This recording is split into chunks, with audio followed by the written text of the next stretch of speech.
Thank you very much, and it's a real pleasure to be here this morning to join you in Edinburgh. Can I ask how many people in the room have heard of Birthrights? Oh, that's brilliant. That's really encouraging. So hopefully you know a bit about our work already. I'm just struck this morning by how well the talks are fitting together. I kind of feel we've already had 2 talks that focus quite heavily on human rights and the importance of that and the importance of women being at the centre and their babies being at the centre of care, which allows us this morning to focus particularly on informed consent. And I'm really delighted that Nadine Montgomery, who's our patron at Birthrights, could join us today to talk about the legal case that she brought that really changed the face of consent in healthcare in the UK. So before I hand over to Nadine, I just want to tell you a little bit about what Birthrights does and how important this case is to the work of our charity. I like to start with this quote because for me it really sums up what we're about as an organisation. It's from an American birth activist called January Harsh, and the quote says, "I do not care what kind of birth you have, a home birth, scheduled caesarean, epidural hospital birth, or if you birth alone in the woods next to baby deer. I care that you had options, that you were supported in your choices, and that you were respected." And that's what Birthrights would like to see for every pregnant woman in the UK. We have a number of strands to our work as an organisation. We run an advice service for women and for healthcare professionals, so you can contact us if you have any queries or want some advice about situations you come across in a work context. We also train over 1,000 healthcare professionals each year about how human rights applies to maternity care. And if you would like to know more about the training that we could deliver for your organisation, please do come and speak to me today.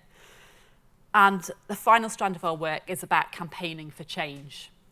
We do this in a variety of ways. You may have heard this morning, if you heard the Today programme, or if you've seen the Times this morning, that we've just launched a judicial review of the government's decision to postpone the publication of the Embrace report due to PERDA. So Montgomery versus Lanarkshire. So Birthrights was founded in 2013, and the concepts of autonomy and of choice and of informed consent have always been really core to our work. But in 2015, when the Supreme Court ruled on Montgomery versus Lanarkshire, this was really a game changer for consent.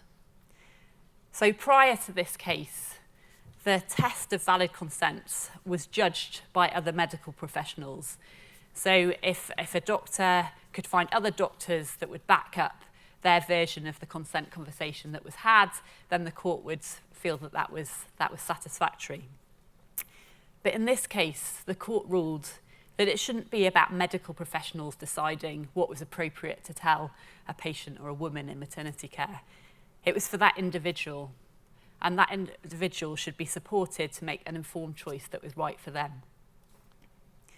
And as I was preparing the slides for this talk, I was really struck by a tweet from Lauren Sutherland, who is the QC who led Nadine's legal team in this case. And she said this: "Montgomery is not a case about consent." I think we could probably argue about that a bit, but I won't argue with Lauren Sutherland. But I think her point is absolutely right, that fundamentally this case is about a patient's right to choose. So I'm really delighted that Nadine can join us this morning so that you can hear firsthand about what the right to choose has meant to Nadine and how this case has really changed consent in this country.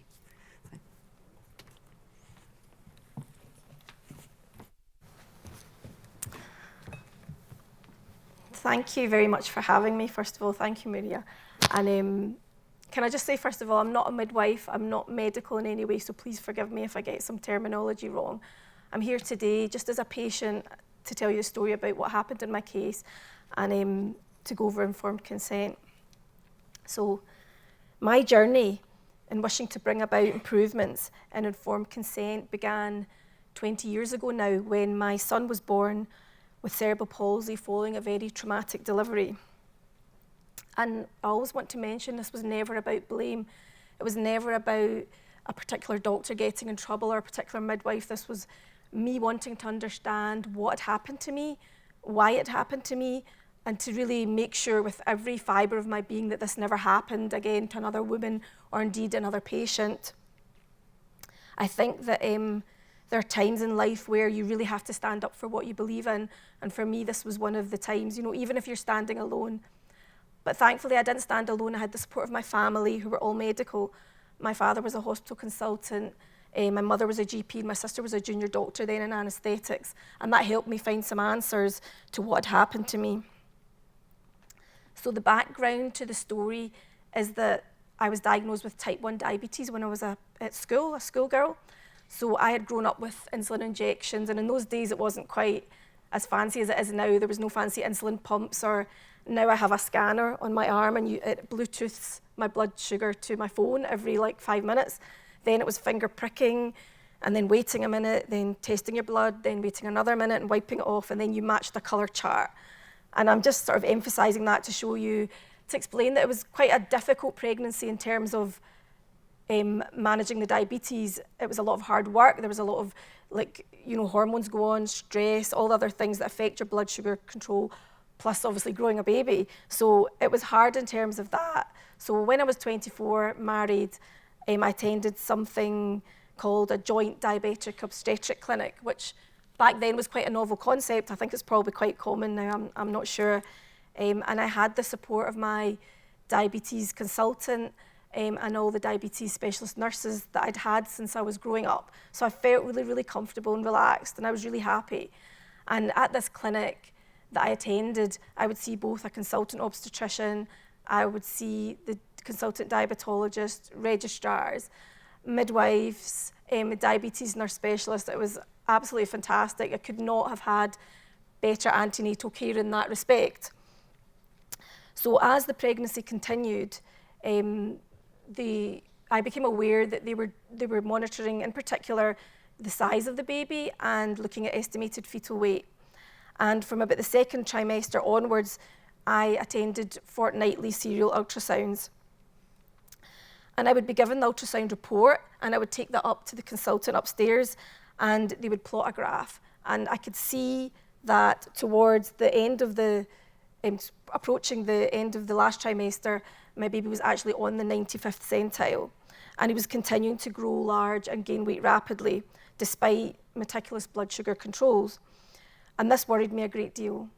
So during that time, I raised my concerns with my consultant obstetrician, particularly about my ability to be able to deliver a large baby, given his size and also given I'm only 5 foot my size. And I was always met with reassurances, you know, you don't need to worry, we're monitoring you very closely, you know, don't worry, leave it to us. And that reassured me to a certain extent, but my questions were never really addressed. At my 36-week appointment, she told me that she would cancel the 38-week scan because it was contributing to my anxiety. I was becoming very anxious about the size of the baby. So instead, I was brought in for induction at 38 plus 5 weeks. But still, no discussions regarding delivery had taken place, or my concerns still had not been addressed. So after induction, I entered into quite a long labour, and I needed augmentation with oxytocin and an epidural for pain relief. The following evening, due to failure to progress, I was advised that it would proceed to theatre for a trial of forceps. And at this point, I was brought a bit of paper that said trial of forceps, and I was asked to sign that. But I had no real understanding of the procedure that was being proposed or any potential complications that could arise. And I asked the doctor that brought me the consent form, what does this mean? And he told me again not to worry. This means that we'll take you to theatre, we'll assess you properly where we can see better, and everything will be okay. Don't worry, if we can't do this, we'll change our practice and we'll go towards a caesarean section.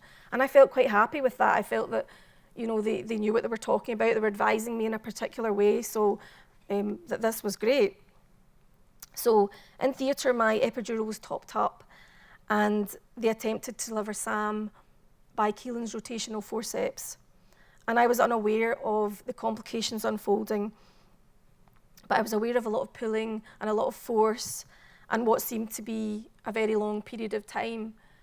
And I was then told very gently and very calmly by the anaesthetist, okay, we're just going to put you to sleep now. And at that point, I knew something was seriously wrong, but I didn't know what, whether it was myself or the baby or what was happening. So when I woke up, I was in a lot of pain. I was very, very weak. And I woke up to the tearful faces of my family. And I was given news that I had a baby boy who was very, very ill. And he was in special care baby unit. And I was too unwell to see him. But the fantastic midwives and nurses brought me a picture. I think we have it here. Yeah. So this is what, as I was explained, I was too unwell to go and see him. But they must have had a Polaroid camera. And it was just amazing to see this picture with such joy of seeing your baby, but such absolute sadness and horror because I didn't know what was wrong with him or what had happened. And I was listening to a presentation earlier about the sort of, you know, the first embrace that you were, and obviously I didn't have that. I just had this picture to embrace. So it was only really in the coming days that I found out what had happened. And what had happened during Sam's birth, during the delivery, Sam's head was delivered using forceps, but his shoulders became stuck for 12 minutes. I later found out that was something called shoulder dystocia. And during this time, several last resort measures to deliver him had been unsuccessful. She attempted to break his clavicles in order to fold his shoulders and to pull him out. She attempted to push his head back in order then to perform a caesarean section. And lastly, she explained that she used 2 scalpels to attempt to break my pelvic bone or pelvic cartilage in a very, very last resort measure to try and get him out. She said that this was unsuccessful, but she reckoned it created a bit of leeway, enough just with a final surge of adrenaline on her part, pulling on Sam's left arm, and she managed to pull him free after 12 minutes. I was told that he was likely deprived of oxygen for the full time, and obviously he was eventually stillborn, requiring CPR and adrenaline to restore his heartbeat. Sam spent a very difficult 6 weeks in special care baby unit. He initially had his lungs ventilated, you can see from the first picture. He suffered seizures due to hypoxic encephalopathy. He had trauma to his head, his face, his neck with subdural hematomas. And he was later diagnosed at 83 months with cerebral palsy. And immediately he was diagnosed with left Erb's palsy because he didn't move his left arm at all. He's 20 now and he still has a forceps scar on his cheek that's evident. So afterwards, obviously, I was very, very unwell for a long time, both physically and mentally, I think. But I thank God we both survived, but I wanted answers as to what had happened. And despite a very basic explanation of the events by my consultant, no answers were really given as to why this happened or if it could have been predicted or prevented. And it was really my sister with her training in anaesthetics, and that included that doctors have a duty to fully consent patients, discuss options and risks, and inform them, and that has supported me towards finding answers about why this hadn't happened in my case. She helped me research what the risk of shoulder dystocia in my situation might be. And after looking through GMC guidelines, obstetric college guidelines, as well as many scientific papers, it became clear that my care with regards to explanation of risks, options for delivery, and informed consent had been well below standard. Through our research, we found out that a diabetic patient, a type 1 diabetic patient, has a 9 to 10% risk of this phenomenon called shoulder dystocia. And I was absolutely furious finding this out because I had repeatedly asked, what does this mean, having a large baby? What can go wrong? What are the risks here? And that risk was further increased by my short stature, by having a large baby, by the prolonged labour, by the use of oxytocin, by the use of instrumental delivery. So when I read all this, it seemed almost inevitable that what happened was going to happen. I nearly had every risk factor for shoulder dystocia.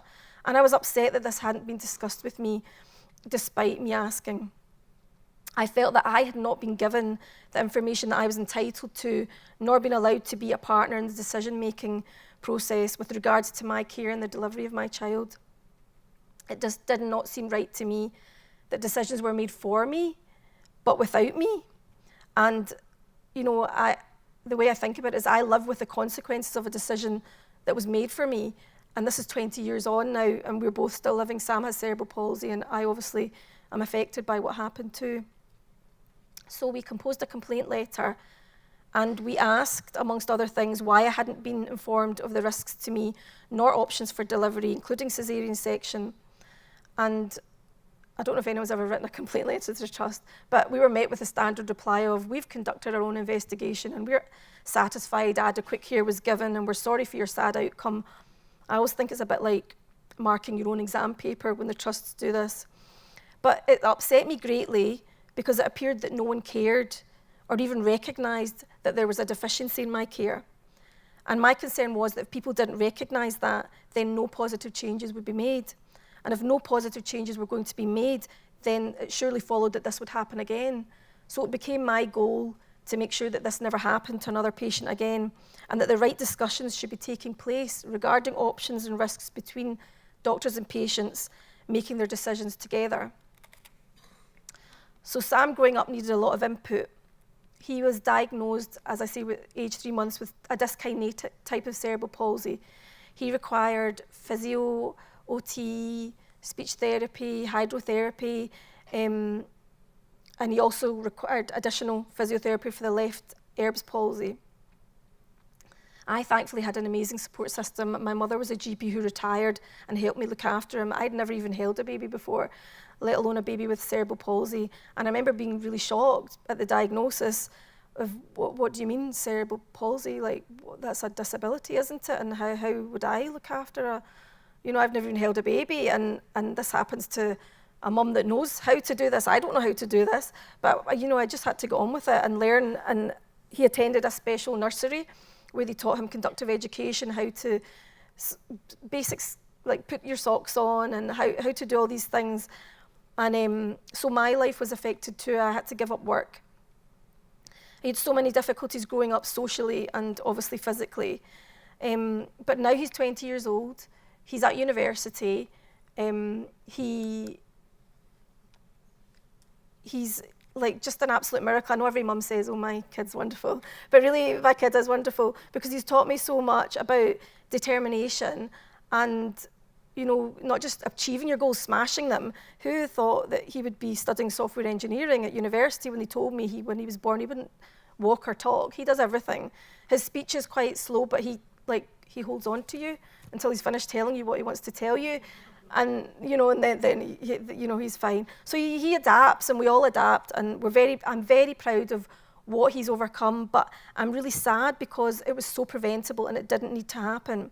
What was the point then of me attending this fancy diabetic obstetric clinic? If the very thing that were supposed to protect me from happened, and I can't even imagine the expense of these clinics, so it left me really, really confused about the whole situation. So I wasn't happy with the answers I got from the Trust, so I took my case to court. And in 2010, I went to the Court of Session, the Outer House, and they unfortunately upheld the legal precedent of Sidaway and Bolam that doctors should be assessed by their peers as to which risks should be disclosed to the patient. So essentially a peer test, not a patient-focused test. And they accepted that the 9 to 10% risk was high, but they focused more on out of that 9 to 10% risk, there was only really a 0.1% risk of grave harm. They focused on that. And I was devastated at that outcome. And this was upheld again in the extra division of the Inner House when we appealed it in Scotland. And my argument always was that although you're saying that there's a 0.1% risk of a grave outcome, the very nature of shoulder dystocia is that you don't know until you're in that situation which one is going to be easy to manage and which one is not. So out of 5 patients that all have a shoulder dystocia, you can't guess which one until you're in that situation would be managed easily or not. So my, argument was always this 9 to 10% risk should have been discussed with me. So obviously I wasn't happy. So on I went to the Supreme Court, and they assembled a bench of 7 judges. And I don't know if anyone is legal here or follows the Supreme Court, but they only assemble a full bench when they're going to make a serious decision or consider a change in the law, much like the Brexit case, if anyone's following that. So I knew then that someone was taking me seriously. I knew someone was listening, and for the first time I felt, even if I didn't win this case, somebody was listening to me, and these important points that I was raising were being addressed or at least listened to. The GMC also appeared at the Supreme Court, and they intervened on my behalf, and they highlighted the good medical practice guidelines from the era of Sam's birth, and they emphasised the need, again, for doctors and patients to be making their decisions together. So a year later, in 2015, all 7 judges unanimously agreed, and the ethical guidance with respect to informed consent that was actually already essential for doctors was now passed into law. And Lord Reid, one of the Scottish judges, said, "The doctor is therefore under a duty to take reasonable care to ensure that the patient is aware of any material risks involved in the recommended treatment and of any reasonable alternative. And the test of materiality is whether, in the circumstances of a particular case, a reasonable person in the patient's position would be likely to attach significance to that risk." And the Supreme Court added, "With the advent of the Human Rights Act, patients are now to be viewed as persons holding rights. We're not just passive recipients of the care of the medical profession anymore." And times have changed, obviously, with the internet and patient groups, that patients are able to research things themselves now. But the words that actually meant a lot to me were the words of Lady Hale, and she spoke a lot about my consultant, and she quoted a lot of her evidence in that she said it is not in the maternal interests for women to have caesarean sections. And Lady Hale added onto that whatever she had in mind, it doesn't look like a purely medical judgment. It looks like a judgment that a vaginal delivery is in some way morally preferable to a caesarean section, so much so that it justifies depriving the pregnant woman of the information needed to make a free choice. And I think that's exactly how I felt throughout my whole pregnancy and delivery. So obviously, despite the unfortunate events that we went through, obviously the NHS is an amazing institution with doctors and medical professionals delivering excellent, high-quality care. And obviously, I understand that, so many positive changes have been made since then. I see things like Choosing Wisely in the UK, the I Decide consent tool, and Realistic Medicine in Scotland, almost trying to push paternalism out of the way and emphasising the importance and understanding of what matters to the patient. But really, in summary, what I agree with and what I feel and what I want to say is exactly the quote that Maria showed at the beginning, that it doesn't matter to me, or it shouldn't matter what a patient wants. If she wants to have a home birth, absolutely fantastic, great. If she wants to go to the hospital where she feels she's going to get a lot more support, or she wants an epidural or whatever it is, fantastic. If she wants to give birth live on stage, well, that's not for me, but yeah, fantastic. All that should matter is that she knows the options, she knows the risks of all her options, and she makes a decision together with her medical profession, knowing the risks of these options, thus ensuring her right to self-determination, her right to autonomy, and respecting that. So thank you for listening. Thank you. Thanks, Maria. Thank you.